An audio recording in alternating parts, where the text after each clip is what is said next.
Découvrez notre analyse du Nasdaq Composite, l'indice boursier américain à dominante technologique, dont la croissance est constante depuis plus de 10 ans. Dans cet article, nous vous présenterons d'abord l'indice Nasdaq Composite, puis l'évolution de son cours de bourse depuis 1996 ainsi que ses phases clés. Nous vous proposerons ensuite un focus sur les sociétés représentant les plus importantes pondérations de cet indice boursier, les fameuses GAFAM, Microsoft, Apple, Amazon, Alphabet, Google, et Facebook. En conclusion, nous analyserons les valorisations des leaders du Nasdaq. Nasdaq Composite, indice boursier des sociétés inscrites au Nasdaq. Le Nasdaq Composite est un indice boursier américain à dominante technologique. Il est l'indice le plus diffusé de sa catégorie et se compose actuellement de 2653 sociétés. Sa capitalisation boursière est de 13 537 milliards de dollars au 3 octobre 2019. Sa méthode de calcul est basée sur la pondération de la capitalisation boursière de toutes les sociétés qui composent l'indice. Son code ISIN est XC000969427 et son code mnémotechnique est XIC.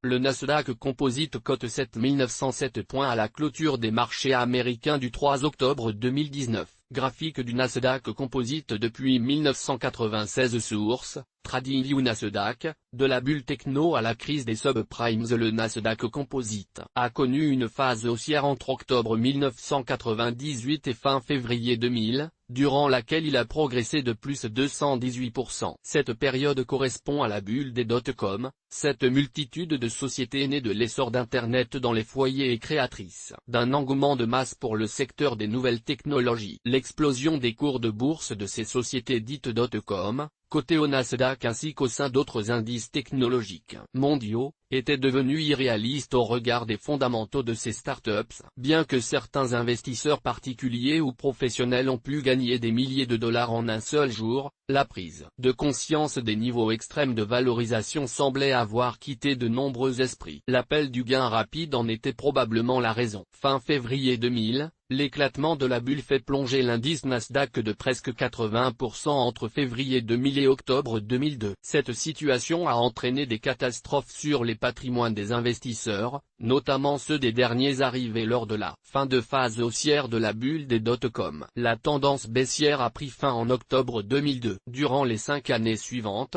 d'octobre 2002 à octobre 2007, l'indice Nasdaq Composite a évolué dans un canal haussier qui lui a octroyé une hausse progressive de plus 160%. Lors de la période d'octobre 2007 à février 2009 correspondant à la crise financière des subprimes, le Nasdaq Composite est passé de plus de 2800 points à des seuils de 1200 points, effaçant plus de 50% de sa valeur en un an et demi. Nasdaq, une croissance infaillible depuis février 2009. C'est en février 2009 que le Nasdaq Composite débute la plus forte ascension de son histoire. L'indice a fêté ses 10 années de tendance haussière en février 2019, et non des moindres car sa valeur a été multipliée par plus de 7 sur la période. Cette croissance est en partie due à l'essor des géants américains de l'Internet, du e-commerce et du numérique. Néanmoins, l'indice s'est fait peur lors du second semestre 2018. En effet, entre août et décembre 2018, il a connu un repli de presque 25%. Graphique du Nasdaq Composite depuis 2018. Source, TradingView. Néanmoins, le Nasdaq a retracé l'intégralité de sa chute au cours des mois qui ont suivi. Les sociétés qui composent le Nasdaq. Principales entreprises du Nasdaq Composite: Microsoft,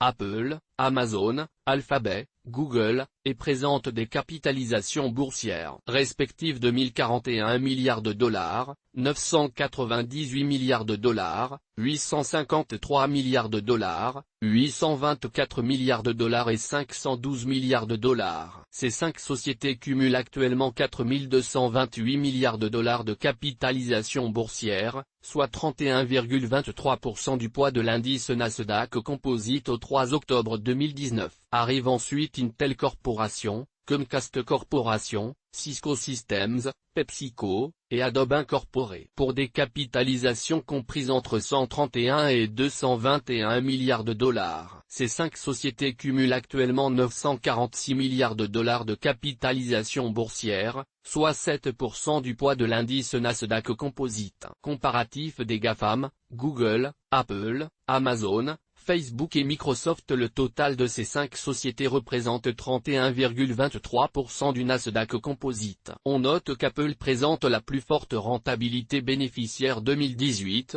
5,44%, à son cours de bourse actuel. Cette dernière se calcule en divisant le bénéfice par action 2018 de $12,01 par le cours de bourse du 3 octobre 2019 de $220,82.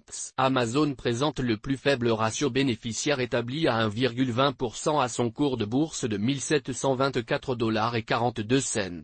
Le secteur du numérique produits, services et logiciels, est dominant. Parmi ces 5 sociétés, seule Amazon opère dans le secteur du e-commerce. L'évolution des cours de bourse de ces GAFAM sont toutes à 3 chiffres sur les 5 dernières années. Les investisseurs dans la croissance apprécient particulièrement ces sociétés, au risque de les propulser sur des niveaux de valorisation a priori très élevés, notamment au regard des capitaux propres souvent à des multiples très inférieurs aux cours de bourse actuels. Variation des cours de bourse et bénéfices des GAFAM depuis un an. Depuis notre classement du 23 août 2018, les rentabilités bénéficiaires des GAFAM ont augmenté, 2,36% en moyenne au titre du classement 2018 contre 3,67% actuellement. Cela s'explique principalement par le fait que les bénéfices de ces sociétés ont augmenté plus rapidement que leur cours de bourse. L'indice Nasdaq peut-il continuer sa hausse? L'évolution des cours de bourse des 5 sociétés en tête du Nasdaq Composite semble le présager. Cependant, si cette insolente croissance venait à plafonner, les risques de baisse du cours des actions des GAFAM et donc de l'indice Nasdaq dans son ensemble, semblent importants du fait de leur forte valorisation en bourse. Chiffre au 3 octobre 2019,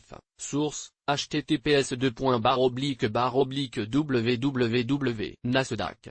Comme toutes nos informations sont, par nature, génériques. Elles ne tiennent pas compte de votre situation personnelle et ne constituent en aucune façon des recommandations personnalisées en vue de la réalisation de transactions et ne peuvent être assimilées à une prestation de conseil en investissement financier, ni à une incitation quelconque à acheter ou vendre des instruments financiers. Le lecteur est seul responsable de l'utilisation de l'information fournie, sans qu'aucun recours contre la société éditrice de Café de la Bourse, comme ne soit possible. La responsabilité de la société éditrice de Café de la Bourse, comme ne pourra en aucun cas être engagée en cas d'erreur, d'omission ou d'investissement inopportun.